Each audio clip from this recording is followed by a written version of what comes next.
Uzmanību, uzmanību! Mūsu planēta ir nokļuvusi briesmās. Gandrīz katrā mājā ir iemetinājušies enerģijas monstriņi. Tie uzvedas pavisam neganti, kaitē planētai un neļauj ietaupīt naudiņu. Ja redzi kādu arī savās mājās, nekavējies un sauc Leldi.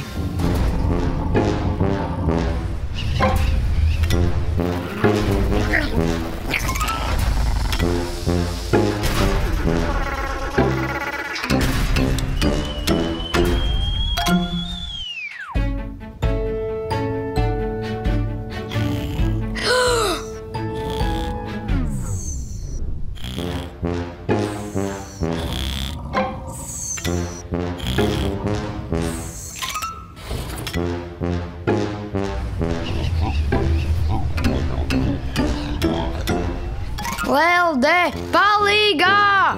Hei, Gustav, kā varu palīdzēt? Kāpēc viņi ir manā mājā un abi monstriņi kopā?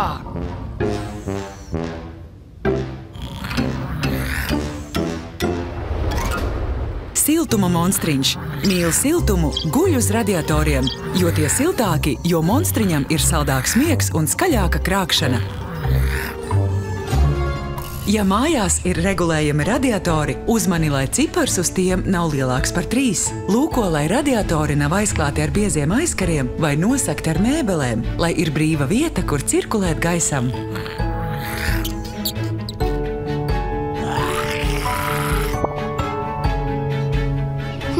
Bet kāpēc vēdināšana nepalīdzēja? Un vēl uzradās arī šīs monstriņš. Loga monstriņš dzīvo uz loga augšējās maliņas un veldzējas, kad logs atstāts vēdināšanas režīmā. Vēdinot istabu, atver logu pilnībā un uz īsu brīdi, nevis ilgi turi to pusatvērtu.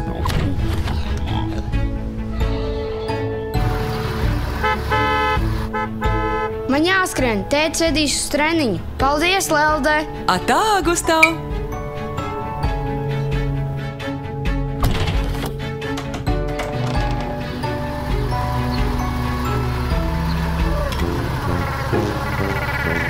Lelde! Lelde, te vēl viens! Lelde! Kas par monstrīgu dienu?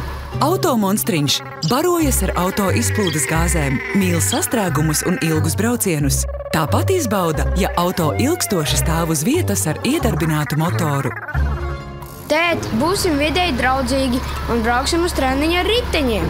Labi, Gustav, ejam pēc velo. Labs darbs, Gustav! Zināšanai vecākiem, samazinot telpā temperatūru par 1 grādu, enerģijas patēriņš apsildei samazināsies par 5%. Ieskatieties Elektrum LV bērniem un uzziniet vēl citus paņēmienus, kā uzveikt enerģijas monstriņus savās mājās.